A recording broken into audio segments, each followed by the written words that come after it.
Fresh Tomatoes, the movie podcast. Hey, I can look at myself naked. Are you stoned or something? They tried stoning me, my dear. It did not work. He likes to create his own sauce. Well, did you sleep with a man who also slept with Mom and Grandma Catherine? What? You slept with Dad? All right. Now, which one of you sardines call this meat? Whatever, Major Loser. Let the party begin! Hello, and welcome to Fresh Tomatoes, the movie podcast. The sassy, gifted child at the center of a much darker story. That's Chad Ekowitz.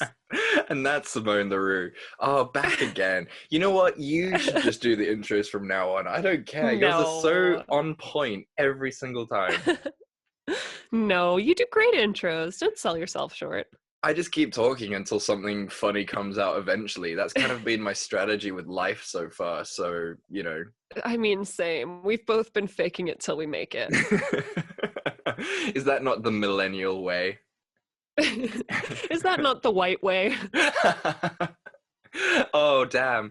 Oh, what was I watching? I was watching an episode of Modern Family last night because it's on the UK Netflix now. And like Claire has become like the boss of her father's closet business. And then she's just like, I can see why white men don't want to give up this power or share it with anyone. It's amazing.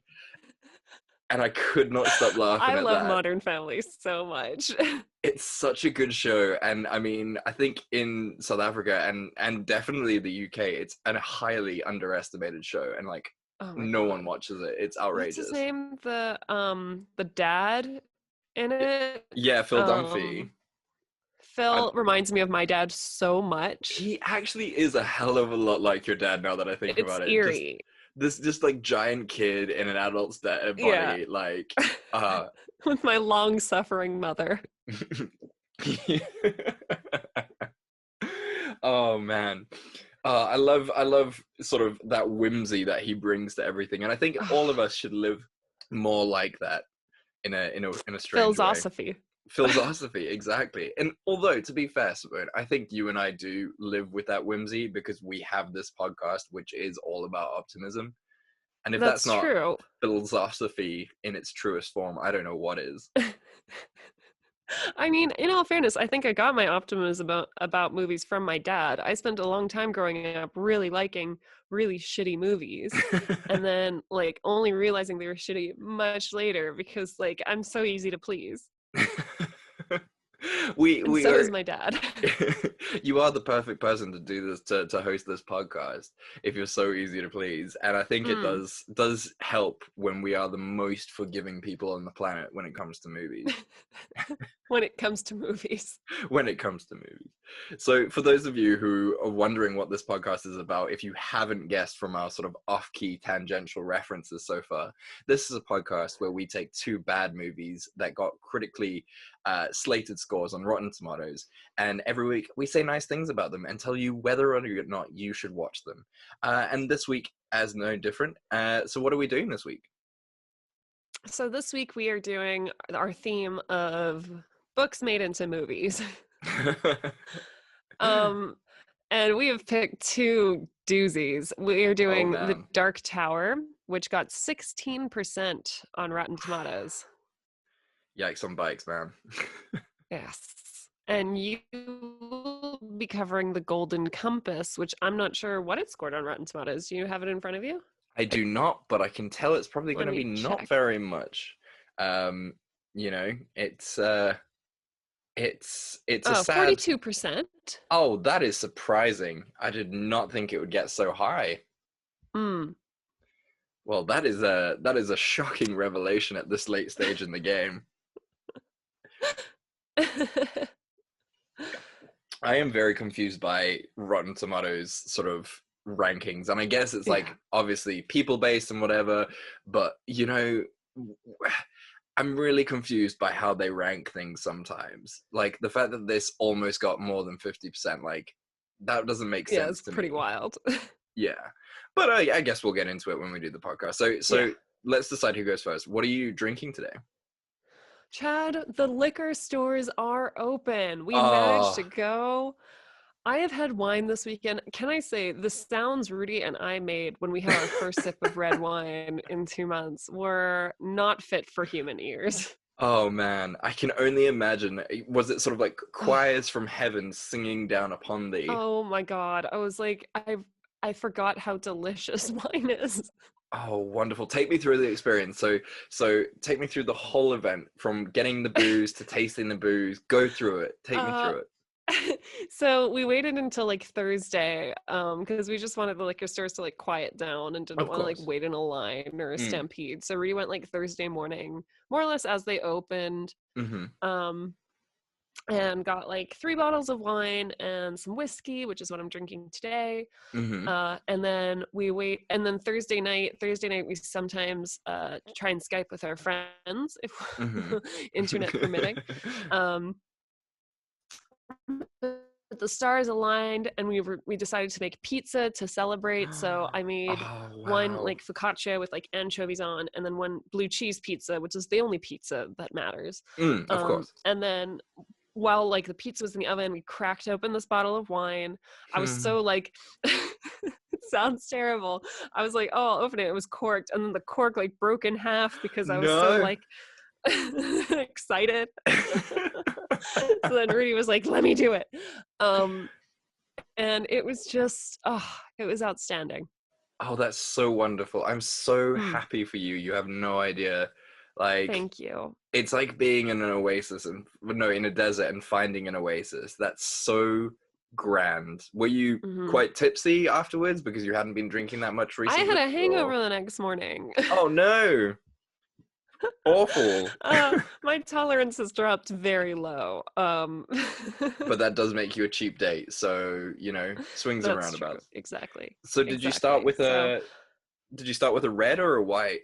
We started with a red. It had been a long time since we had red, and it's like winter. We had a Chardonnay yesterday, which was very nice, but God, I missed red wine. I can imagine. Oh and wow. now I'm having a whiskey while we A record. whiskey. Any particular brand of whiskey? Whiskey aficionados will be mad at me, but it's just Ballantine's. All right. You know what? After the suffering that you guys have been through, like whatever is closest. Good whiskey is wasted on us. Exactly. Exactly. That's the type of whiskey that it's almost acceptable to mix with Sprite. You know what? It's a perfectly fine whiskey. Like it's not, packed with flavor or like super fancy, but it's perfectly drinkable. And it gets the job done. There you go. Perfect. And it's what you need to get through these 2 movies. Exactly. And what are you drinking?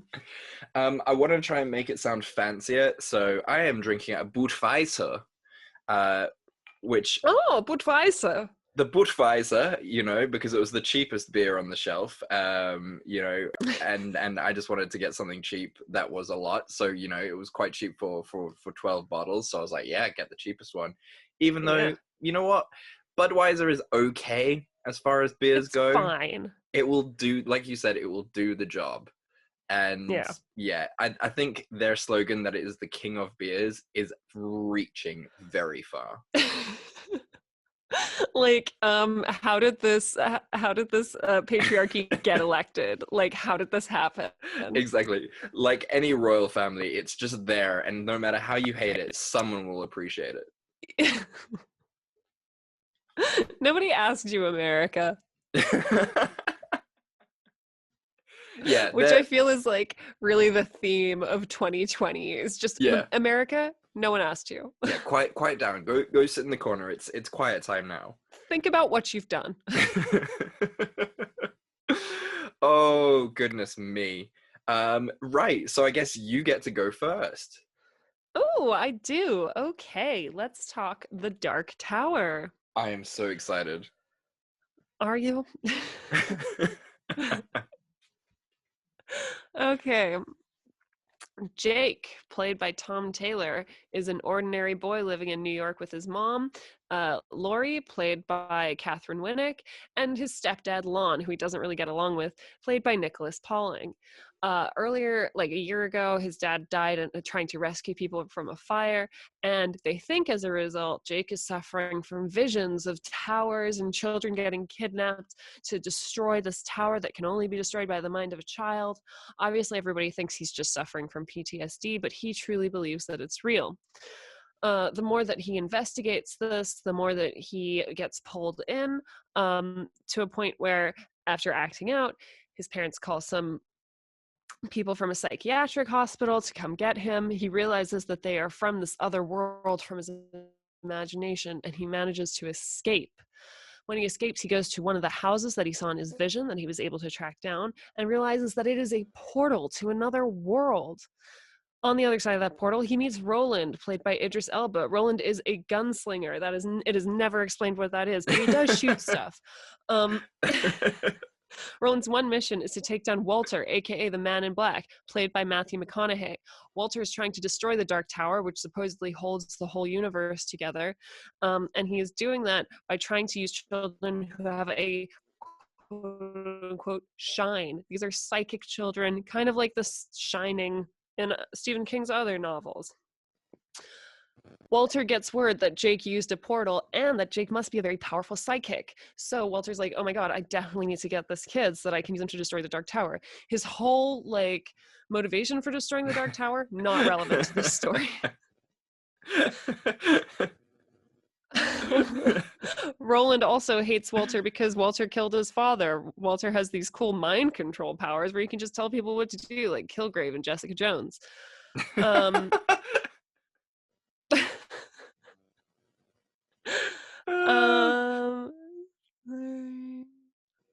Okay, so Roland brings Jake to a village of seers and speaks to one of them called Ara, played by Claudia Kim, to interpret his visions. Later that night, though, the village is attacked, and they manage to just escape with their lives and go back to Earth. There are a couple of shenanigans because Roland doesn't understand Earth, but nonetheless, Jake is kidnapped. Roland has to go rescue him. Jake and Roland kind of work together because Jake's a very powerful psychic, and just install the machine, and Roland has a whole little character development moment, kind of, and he kills the Man in Black, and the movie ends with them realizing that Jake can never go back to his old life because Walter killed his mom and stepdad, and they disappear back to mid-world. The end. So what's your cliffhanger for this one? I mean, Chad, it's got to be this one, which is the Gunslinger's Pledge that Roland teaches Jake. Oh, how could you not? How could you not have that one? I know for a fact that you have not forgotten the face of your father, Simone. So I think it's also just a great example of how this movie, because the Gunslinger's Pledge objectively is a little ridiculous, but I'm sure with context in the books and more background from the world building, it makes perfect sense. And isn't really lame and silly. And that's this whole movie. This whole movie, because it's sort of a classic hero's journey. It's like a kid that's a little weird and a little traumatized, realizes that his powers are very useful in fighting this dark regime. It's like Percy Jackson, Harry Potter, exactly. Aragon, whatever you can think to name. But the only thing that makes those heroes' journeys interesting is the context in the world. And they just sort of forgot that. Yeah, exactly.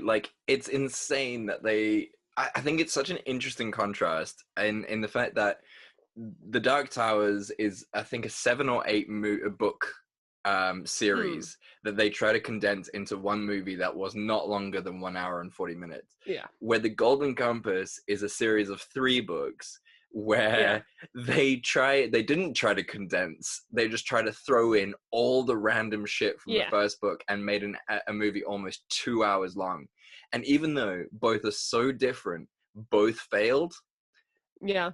And it is really, really interesting to see how they failed. And I think you're 100% right. It was sort of like trying to push all 7 books into one thing and then not explain anything about sort of, you have to have such a good background knowledge of the Stephen King universe to understand what's kind of going on a little.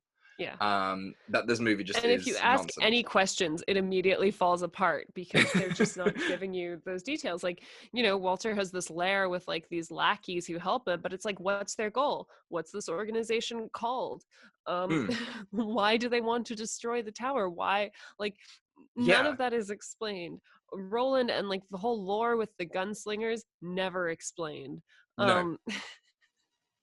No. Shine and why people with the shine can bring down the tower, never explained. It seems like a silly system for something that holds up the whole universe. Exactly. And it's also the fact like there's demons and stuff outside of the universe that can kind of break through, but only when it's convenient to the plot. Like, Yeah. yeah, and how effectively gunslinger bullets are really, really useful, but there are none. Yeah. And they're like, oh, are bullets hard to get a hold of on Earth too? It's like, why are bullets so scarce in Midworld? That's not explained. Do you know what would be really interesting is if they go back to the normal world, our world, and Idris Elba tries to get bullets, but because he's black and because the IRA laws around guns and owning guns and getting bullets are incredibly racist, like it's Too impossible. real. It's impossible for him to get bullets. That would be amazing. Like he goes into the shop and he's like, oh, I just want some bullets, and the guy's like, oh, I'm gonna need to see, your competency check and everything. And then, Yeah. the little white boy comes up and he's like, oh, can I have bullets? And he's like, yeah, that's fine. That would have been amazing.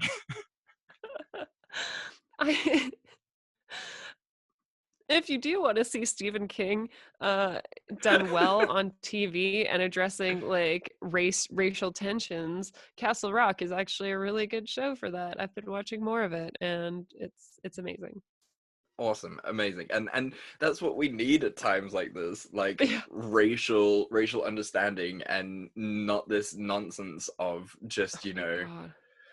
but we're going to avoid that. We're going to Yeah, we're not not gonna. talk about that because, that's not what this podcast is about, even though obviously we support Black Lives Matter.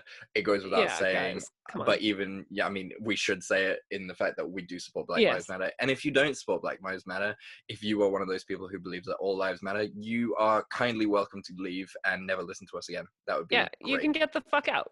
Yeah, absolutely.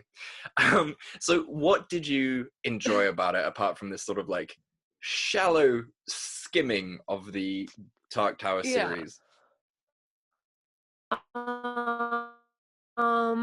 Well, I liked that Catherine Winnick was in it. She plays Lagertha in Vikings. Okay. And I'm just always excited to see her because I think she's amazing, though this role wasn't great for her. No. I thought that some of the landscapes were very beautiful. We know that Stephen King based this concept kind of off of like spaghetti westerns and stuff. And a lot of the landscapes that they move across were gorgeous to look at. I thought Matthew McConaughey, as always, did a great job at being so sinister. Which is really surprising. Not really. He can do sinister. I can't really think of, like, maybe I guess from like Reign of Fire he's a bit sinister, but I can't think of any other movies that he's super sinister in. I mean, True Detective, like he's a pretty sinister dude. All right, you have a good point. All right, I concede on that point. Yeah. Idris Elba was, I think, great casting. Not that I know enough definitely. about the gunslinger to say for sure, but I just always think Idris Elba was Oh yeah. great I mean, casting. it's how could he not be? He'd be great in any role. He'd be great in Mamma Mia. We love him. Yeah.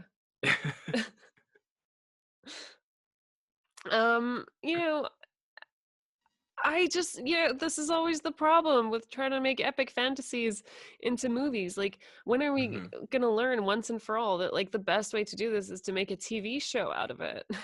Yeah, 100%. And I think you're like, this would actually be a great TV show. Sure, yeah. Because it is so complex and there's so many different elements into it, and you have such good sort of such a great base to source this from, such great source material, that this would be just the most epic sort of Netflix series. Exactly. I mean, if Netflix learned nothing else from The Witcher. Exactly, and this kind of has those kind of values as well. Yeah. No, I completely agree with you. Definitely. Yeah. Okay, so what did you like about the movie? Oh, I mean, I love Matthew McConaughey. You know how I feel about him, and him in that black suit. Good lord. Mm-hmm. That was all. No, I was gonna say something about Dark Towers, but it was too easy. I'm better than that. Um, you know, I thought the main kid was pretty good. You know, like it's really, it must be so difficult to like act against things like Idris Elba and Matthew Yeah, McConaughey, like these totally. big stars. And I think he held his own really, really well. And you know, I thought the demons and stuff were really good. The special effects were very, very cool. I loved seeing the guy from Cabin in the Woods in this. That was quite Yeah, always nice to see him. I love that guy. He's really, really funny with his ancient logics. And it was just good to see him again. So yeah, it was like there's little bits of joy that you can pull from this movie. Yeah. And I think, you know what? Do you know who would enjoy this? Is people who have like a really basic understanding of fantasy, like who are just trying to like Yeah. kind of get into fantasy, but like aren't totally Yeah. invested yet. You know, because it's your basic fantasy story without very much depth. So you Yeah. know, you can just sort of dip your toe into fantasy without having to become like this full-on Yeah. person who's like interested in Nerd. the lore and all that kind of thing. Totally. Yeah, yeah. So is there a scene that could have saved it for you? Honestly, I can't think of like a single one. Like there's so much Mm-hmm. missing. Um like so much world building that just like doesn't happen, so you don't understand what's Mm-hmm. happening half the time. Like so much character background that doesn't really happen. Yeah. It's just all over the place. It's a mess. The whole thing needed to be expanded. Like Yeah. there's no single scene that would have made this movie incredible. Completely agree with you. Like that was my whole reaction as well. It's the Yeah. fact that they condensed 7 or 8 books into one film. There's no Yeah. way that is going to be successful. I mean, I've only read the first of the Dark Tower series, and the whole book is just about establishing the relationship between the boy and the gunslinger. There is literally very little else that progresses the story forward. So if your entire first book is just about their relationship, you know that there's no physical way that you can condense the 7 books into one film. Yeah. And that is, it was just bonkers. And like you said, I think you were 100% right in what you said about making this a series. That's the only way that this could have been saved. Totally. Yeah, keep all the casting. The casting is great, but just make it Casting a was series. fantastic. Yeah. So then, I know the answer, but would you watch it again? No, I probably wouldn't. I love a good fantasy movie as much as the next gal, but there are so many options that I would rather watch. Yeah, 100%. I didn't really want to watch this for the podcast, but you know, we had to, and now we can just put it to bed, never to watch again. Yeah, I it's done completely now. agree. Yeah, Yeah. there's no need to read the books. They're so much better, I'm sure. Yeah, but you Yeah. can definitely give the movie a skip. Yeah, definitely do that. So let's talk about something that is far too long when it shouldn't be, the complete contrast to yours. Yeah. Yep. Oh, okay. Chad, Now, tell me about The Golden Compass. strap in, because this is probably the longest synopsis I've ever written for this podcast. So Okay. be prepared, because it's just, okay, yeah. It will explain itself. Okay. The Golden Compass was supposed to be the first in a 3-part movie adaptation of the novel series His Dark Materials by Philip Pullman. The story follows Lyra, played by Dakota Blue Richards, an orphan girl living on the grounds of the renowned Jordan College. In this universe, the souls of people live with them instead of inside them and take the form of animals called demons, with whom the people can interact with and speak to. When your demon feels pain, so do you, and vice versa. Lyra is your typical child, adventurous, always getting into troubles, and always skipping her boring lessons to hang out with the other kids in Jordan College. Unlike Lyra, these children are poor and are the children of all the service staff of Jordan College, most of whom are all from a nomadic tribe called the Egyptians. One day, Lord Asriel, played by Daniel Craig, comes back to Jordan College. He is Lyra's guardian, but he is often off on adventures, as he is a bit of I hate that word. He is a bit of an academic adventurer, sort of like Indiana Jones. Lyra, being the mischievous girl that she is, finds herself in the Master's chambers, where she's not supposed to be, when suddenly the Master and another man come into the room. Lyra hides in a cupboard to avoid getting caught, and the other man is identified as a representative from the Magisterium, which is a sort of which is this universe's sort of church and guiding authority for everything and anything, telling people how to act, what to do, and what to think. They do not like Lord Asriel because he is a freethinker and seeks to challenge their authority. After the master leaves, Lyra sees the man from the Magisterium poisoning some wine that was supposed to be for Lord Asriel. When Lord Asriel comes into the room later, Lyra bursts out of the cupboard and stops him from drinking it, saving his life. He begrudgingly thanks her and tells her to go wait in the cupboard again while he has his meeting with the Council of Jordan College. During this meeting, Lord Asriel tells them about his discovery of dust. Dust is the substance that binds the demons to their people. It is also the gateway to other universes. Lord Asriel wants funding to go to investigate the dust and see if he can find the bridge between the other worlds, but the Magisterium does not approve of this. Despite that, the college gives him his funding anyway. Later, Lyra asks if she can go with him, to which he says no. He pretty much leaves for his mission immediately. That night, Mrs. Coulter, played by Nicole Kidman, rocks up to the college. She immediately impresses Lyra with her beauty and her strength, and Lyra is unbelievably smitten. Mrs. Coulter then invites Lyra to go on an adventure with her to the north. Lyra agrees, thinking it will be her chance to go on an adventure and also maybe meet up with Lord Asriel. She agrees, though the master of the college is very hesitant. Before she leaves with Mrs. Coulter, the master visits Lyra and gives her an alethiometer, which is the golden compass, which only tells the truth. It is difficult, almost impossible to read, but Lyra gets the hang of it almost immediately. They then leave. While Lyra and Mrs. Coulter are together, Mrs. Coulter's whole persona changes and she's super mean to Lyra, and it is pretty clear that all she wants is the alethiometer. It turns out that Mrs. Coulter is actually working for the Magisterium and wants to destroy the alethiometer so that there is nothing that will threaten the Magisterium's power. Lyra runs away and is immediately met up by the Egyptians who want to help her out. Shenanigans ensue, in which Lyra meets some super fun friends like the giant snow bear called Yorick, voiced by Sir Ian McKellen, and the Queen of the Witches, played by Eva Green. It turns out that the Magisterium have been stealing kids to try and separate them from their demons, so that they will be more susceptible to the Magisterium's bidding. Lyra and her crew are able to blow up the facility where they do this and rescue all the children that the Magisterium have stolen. At the end of the film, Lyra finds out that Mrs. Coulter is in fact her mother, and Lord Asriel is actually her father. Knowing that the Magisterium wants to kill her, her dad, and that's about it, and all the other children's demons, she gathers her crew to go and rescue them. The end. I think you summarized that quite nicely.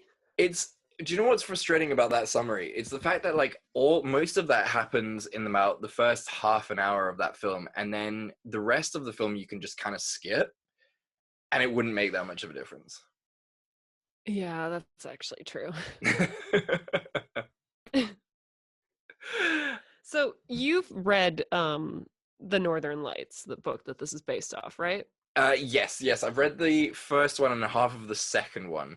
As you can tell, even though I pretend to be really well read, I'm kind of half-assed read. I've read all three. Oh, really? So Twice. Oh, wow. Okay, so talk me through it. You're going to be the authority on this for now. A while ago.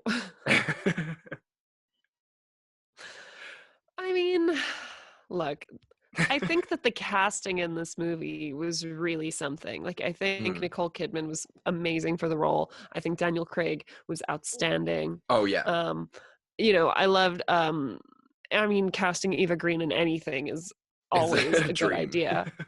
Yeah. I'm not sure if Sir Ian McKellen was the best voice acting choice for a polar bear that fights. But who am I to judge? It's he's very princely. He's definitely got the king's command in that kind of respect. So when he becomes the king of the bears again, it kind of makes sense. But before that, when he's just kind of a drunken bum, it's all right, this is I totally believe that's Sir Ian McKellen. Oh man. Okay. Yeah. Look, they tried.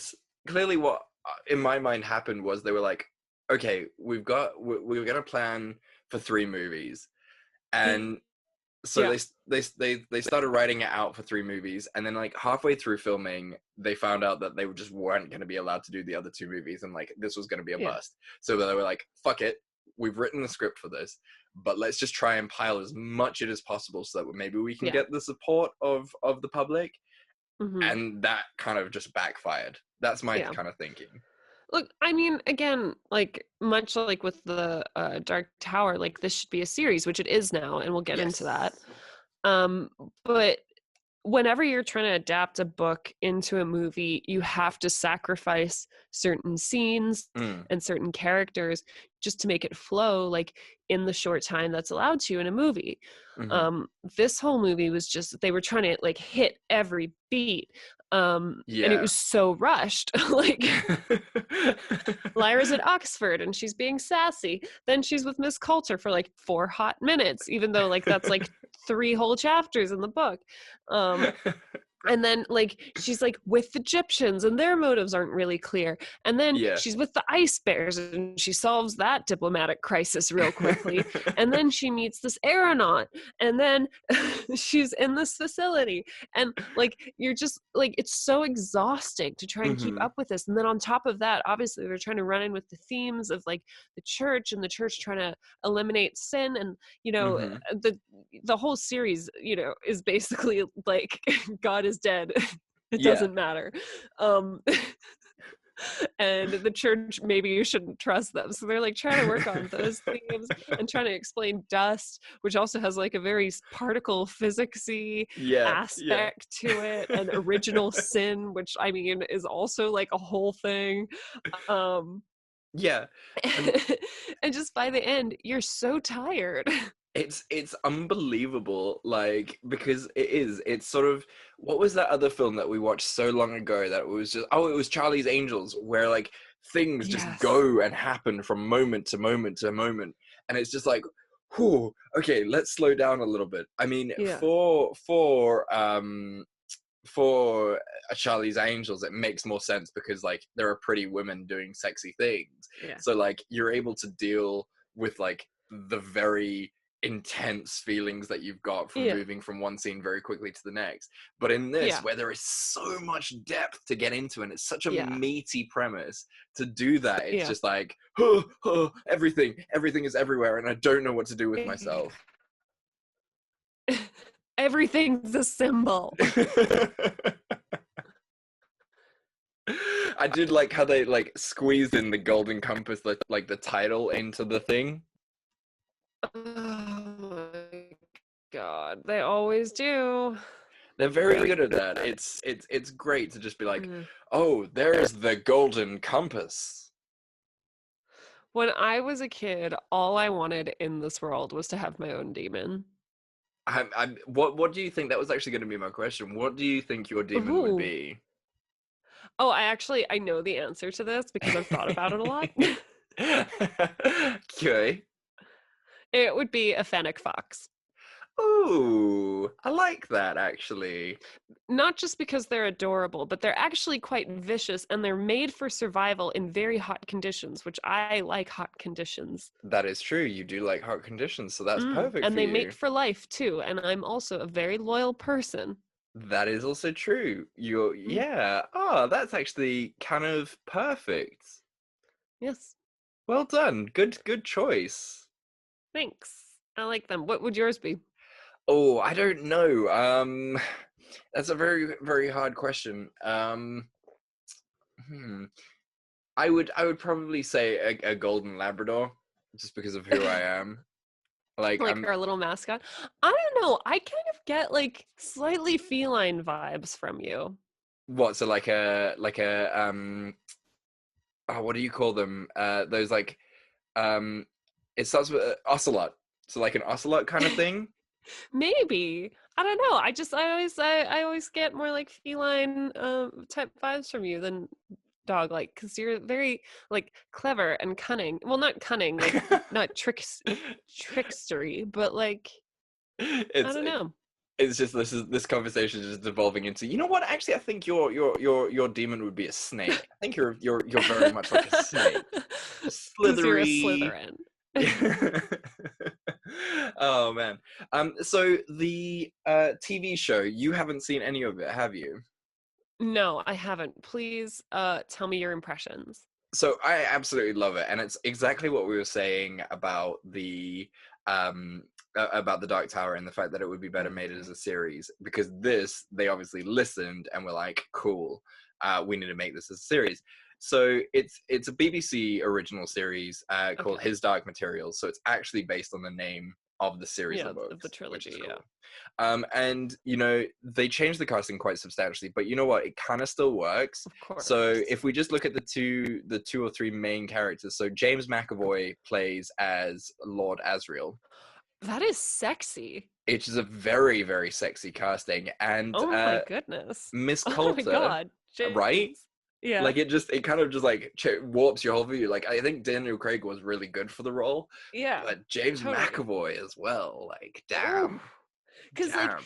Lord Asriel is always like this really like dark, imposing Mhm, character who's always like in a mood and very broody, mhm. but also just hitting it off with the ladies. Exactly. And I mean, if that's not James McAvoy in a sentence, Oh then I my don't know what is. goodness, James.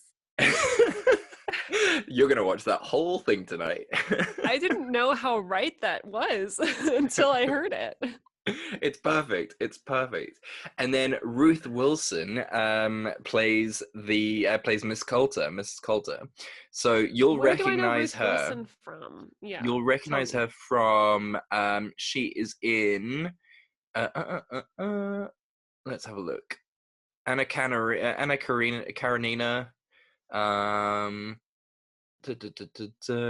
She's such a great Jane Eyre, Man, I'm looking her Suburban up. Shootout. Oh yes. Yeah, like Yes. oh, the Lone Yeah. Ranger, you fool, Chad. She was just in The Lone Ranger, yes. Yes, she is such a great character actress, and I think she's absolutely perfect. She's got the most perfect Yeah. eyebrows for this role. Mhm. So I always yeah. imagined Miss Coulter as a brunette anyway. Not to say that obviously What's Her Face didn't do a good job, and I think she's really creepy enough for it. Oh yeah. But yeah, I think Ruth Wilson is absolutely wonderful for it. Your boy Lin-Manuel Miranda is also in the series. He plays is Lee he? Scoresby. Oh my god, I love that so much. Right? It's kind of really nice casting. This is That. amazing. I need to watch this. Yeah. I think I need to revisit it, because I kind of Yeah. stopped halfway through the season because it was just on TV, and I don't know Mhm. like to watch normal TV anymore. Yeah. No, I know that feeling. Yeah, so I think I might just download it and then just really get into it, Yeah. because they really do go into the nuance, and because you've got the series, it's sort of like you can really get into depth with all of these crazy symbols that this thing really pushes. Yeah. Yeah. How is their Lyra? Like, how did you feel about the Lyra in this movie versus the Lyra in the series? I loved the Lyra in this movie. She's so sassy and wonderful. Yeah. And like her accent is great, because she's like really trying to be common as muck, but then she's actually quite posh, and like she's just lovely. She's like Dakota Blue Richards, I think, got a really bum deal out of this movie. Because I think she's great in it. And I think the girl in the series, she's all right, but she's for me, she's a little too timid. She's a little bit of a wet blanket. I don't know. Can I be honest and say I did not enjoy the Lyra in the movie? Really? Interesting. How come? Yeah. I don't know. Like, I was really struggling with this because I was like, am I a bad feminist where like just because a female character isn't necessarily likable that I think they're rubbish? Like, Harry Potter wasn't necessarily likable. He's pretty much a wet blanket throughout the whole series. Yeah. But I think obviously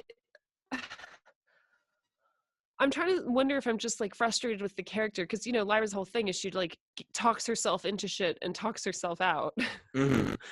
But I think my frustration is that that's her whole thing. Like she runs her mouth and somehow things just work out for her. And no one bothers to tell her. No one's like, hey, maybe you should shut up for 4 seconds though. And really Yeah. just like think about this. Everybody's just like, it's so amazing to meet you. Oh my God, I'm so lucky. You're so amazing. And like, okay, we get it. I don't think you're a bad feminist at all, because like if you think about it, like Cho Chang as well, it was supposed to be this like amazing character who we were all supposed to love, and then the actress didn't do a great job with Cho Chang. Yeah, but I mean, look, even J.K. Rowling did Cho Chang dirty in the books if you read them again. Yeah, that's fair. Yeah, she's kind of become an enemy of the people now. We won't even get into it, but yeah, No, we won't. she's JK. not very popular right now. JK, you need to do what Lyra should have done and just shut your damn mouth. You made a You need to mistake. get off fucking Twitter and figure yourself out. Come on, JK. But yeah, I get what you're saying. Like, I think it was really tough for the actress because if we think about it, like Lyra from the books is still not a very likable character. Yeah. So yeah, she's like, kind of a bitch, which is fun. yeah, exactly. And so like to portray that as a little girl on screen, like that's tough. Yeah, totally. So I completely get you, and I'm dying to hear your thoughts on the Lyra from the TV show, and maybe if you like her a bit more, because they did tone it down a bit. So maybe that's more sort of enjoyable, and that's why they did tone it down. Maybe they took this movie and were like, what can we do completely different from everything that this movie had? Yeah. So we can have a child that maybe thinks twice before doing anything super dumb. So what's your scene that could have saved it for this one? I don't know, because the thing is, if each scene were slightly elongated, it would make much more sense. But they just tried to rush through everything. I think something like for me when I read the books that really like touched my heart was they really emphasized like actually what the bond with your demon means. Yeah.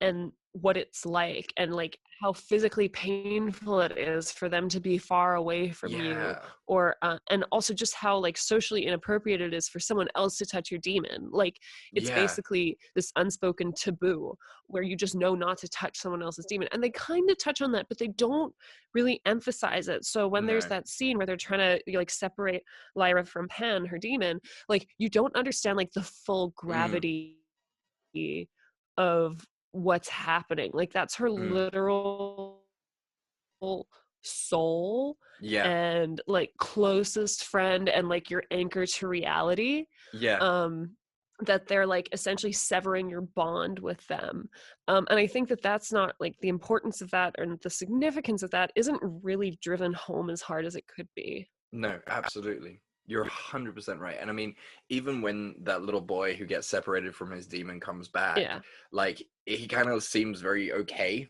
Like he doesn't seem that like broken up about it. So it's he just looks like a traumatized kid. Yeah, exactly. So it kind of like loses its gravitas, where like you said, it's a huge deal. So I think you're right. They should have spent more time on that. Especially because like they use it for character building a little bit. Like at one point, Miss Coulter like slaps her demon. Yeah. Right. And that's like crazy. That's like literally fighting like yourself. Yeah. And it's just not like that whole point, like the fact of how crazy it is not really driven home, or like the fact that her demon attacks Lyra's demon. It's abuse. Like that's full on abuse. And you don't really understand the gravity, like the emotional gravity of those scenes, because you don't means to people. Yeah, no, absolutely. You're 100% right. And so I guess that kind of ties into my one, my scene that could have saved it as well, in the fact that like they spent way too much time on the bear stuff. Like I get that visually it was so much fun, like, but in terms of actual story, it meant very, very little. They could have cut that. So instead of putting so much bear stuff into it, they could have put more about how your demon is and like things like that, and like how important that type of stuff is. Although I will say, for the bear scenes where Yorick knocks that other bear's jaw off, holy shit. What But a also, scene. what a bizarre scene, because like the whole rest of the movie is very bloodless. Yeah, yeah. And then you just got this fucking hardcore scene in the Yeah. middle. And you're like, what the fuck? Like, Ulrich takes a bite to the arm and it's not even bleeding. And then it was so strange. It was very out of character for this movie. So that was fun to see. But yeah. So more focus on demon lore and less focus Yeah, on bears, like, because who gives a shit? Establish the world Yeah, which and is establish so the important. stakes. Yeah, it's so important for this kind of movie, and no wonder you didn't get 2 more movies when you just like Yeah. focus on bear nonsense. Bear nonsense. So would you watch it again? No, I'm very keen to check out the series though. Yeah. I think that's something that we should do as a thing, as like a Yeah. side project. Nothing to do with the podcast, of Yeah. course, because that's insane. We've done that once before, watched a whole series in a week, and that was not fun. Oh my god. So never again. But yes, completely agree with you. Never gonna watch this again. Like, first time watching Yeah. it, only time watching it. Rather watch the series. Why not? Exactly. It's done now. Well, thank you very much, Simone. Book to Thank movie you. week has been just hilarious. Thoroughly enjoyed it. And you know, so another week over, and how are you? What is your optimistic thing for this week? Another thing over. I am good. It was like a relatively like nice-ish weather week. The sun was out, but it was cold.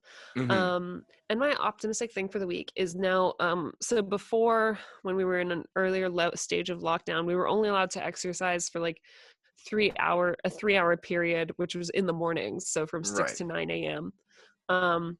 Which was essentially 7:30 to 9 a.m. because of how late the sun comes up. Yeah, of course. So it was just like always really stressful to try and go for a run and a walk because there were so many people out and about at the Oh same no. time. And it's cold, and like, because we're in the middle of winter. And it was just like fucking a misery. Yeah. So now that we're in a lighter stage of lockdown, you can exercise at any time of the day, and it is just so nice. I'm not like ducking and weaving between people on the sidewalk, trying to keep like a 1.5 meter distance from everyone. I went for a really, and also like I'm not limited by time, so I went for a really nice afternoon walk with Rudy yesterday, and it was quiet, and we didn't have to worry about getting back in time. Oh, that's so So that's my good. optimistic thing. Just I guess it's you know, a year ago I never would have predicted that my optimistic thing would be freedom of movement, but here we are. Dude, there's so many things that a year ago we would not have thought of. I No. mean, do you remember what we said? We were just like, what are we hoping for this decade? And we were like so ambitious and so optimistic about these 10 years to come. And now we're just like, if we could just go outside and hug people, that would be great. Burn it down. Yeah.